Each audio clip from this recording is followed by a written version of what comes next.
Hello বন্ধুরা, কেমন আছো তোমরা? আশা করি ভালো আছো। আমিও খুব ভালো থাকার চেষ্টা করছি। আমার লাইফে অনেক কিছু ঘটে গেছে, সেটা না হয় পরেই জানাবো তোমাদেরকে। আপাতত যেই ভিডিওটা করছি সেটা কিসের জন্য তোমাদেরকে বলি। তোমরা জানো নাইকাতে 8-9 দিন ধরে একটা সামার সেল চলছিল রিসেন্টলি।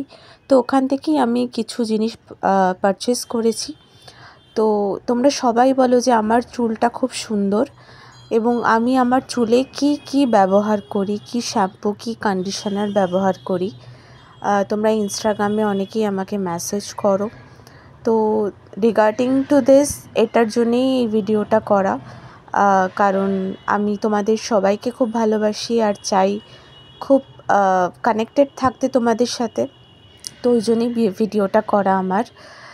আর এখানে দেখছো নাইকাতে খুব ভালোভাবে প্যাকেজ করে দেয়, এরকমভাবে সিকিওরভাবে, যাতে কোনো প্রোডাক্ট ডিফেক্ট হয়ে না যায়।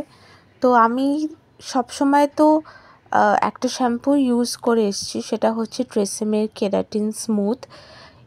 এই শ্যাম্পুটা খুবই ভালো, তোমরা এটা ইউজ করে দেখতে পারো। একদমই হেয়ার ফল হয় না এবং হেয়ারটাকে ভীষণভাবে কিন্তু স্মুথ রাখে। তো এখানে আমি একটা 1 কেজির বটল কিনেছিলাম। তো মোটামুটি আমার 1050 মতো এটা দাম, ডিসকাউন্ট দিয়ে মোটামুটি ওই 800 মতো হয়তো নিয়েছিল। আমার এক্স্যাক্ট প্রাইসটা মনে পড়ছে না, আমি পরে জানিয়ে দেবো যদি সেলের প্রাইসটা আমার মনে থাকে। এছাড়াও আমি কন্ডিশনার কিনেছিলাম। আমি কন্ডিশনার সেমটাই ইউজ করি, কারণ আমার মনে হয় শ্যাম্পু যেই ব্র্যান্ডের, কন্ডিশনার সেই ব্র্যান্ডেরই ইউজ করলে চুলটা কিন্তু খুব ভালো থাকে। আর ভালো থাকার থেকেও সেম ব্র্যান্ডে কি হয়, সেম ইনগ্রিডিয়েন্টস যেহেতু থাকে, তাই জন্য চুলটাকে কিন্তু সেমভাবে মেনটেন করে কন্ডিশনারটা। তো এখানে আমি ট্রেসেমেরই কন্ডিশনার কিনেছি, দেখতে পাচ্ছ কেরাটিন স্মুথটা। তো এটা খুবই ভালো। এর আগে আমি ডাভ ইউজ করেছি, কিন্তু ডাভে কিন্তু ওই সিল্কি ব্যাপারটা কিন্তু আসে না। ডাভ ইউজ করার পরেই চুলটা খুব তেলতেলে হয়ে যায়। তো কেরাটিন স্মুথটা, মানে ট্রেসেমে কেরাটিন স্মুথটা চুলটাকে ভীষণই বাউন্সি রাখে আর একদমই 2-3 দিন খুব সিল্কি থাকে, চুলটা চ্যাপড হয়ে যায় না। আর তোমাদের কখনোই মনে হবে না 2-3 দিনের পর যে আমি শ্যাম্পু এখনও করার দরকার। আমি তো 3 দিন পর পর মোটামুটি শ্যাম্পু করি। আর এরপর যেটা আমি পারচেস করেছি সেটা হচ্ছে Lakme 9to5 chic and lip mousse colour.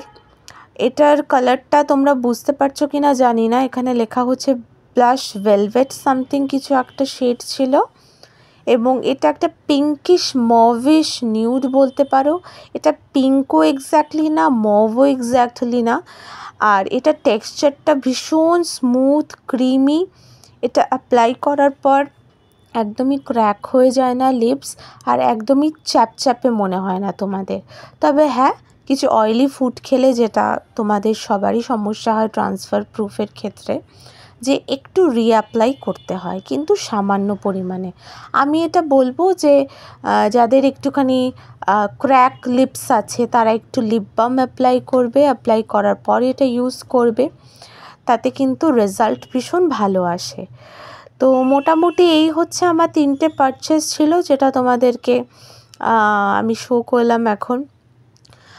আর তোমাদের জানিও যে কী ভিডিও তোমাদের দেখতে ভালো লাগে। আমি চেষ্টা করব যে এখন রেগুলার না হলেও 2 দিন পর পর ভিডিও দেওয়ার। আমি জানি এই চ্যানেলটা নিয়ে তোমাদেরও কিছু একটা এক্সপেকটেশন থাকে ভালো, তো আমি চেষ্টা করব 2 দিন পর পর ভিডিও দেওয়ার। তো আজকের ব্লগটা এখন এই মুহূর্তে এত অবধিই থাক। দেখা হচ্ছে কোনো একটা নতুন ভিডিও নিয়ে, নতুন কোনো টপিক নিয়ে। ততদিনে সবাই খুব ভালো থেকো, খুব সুস্থ থেকো, আর হাসি খুশি থেকো। লাইফ একটাই, এনজয় করো। আর বাস এটাই। চলো, টাটা।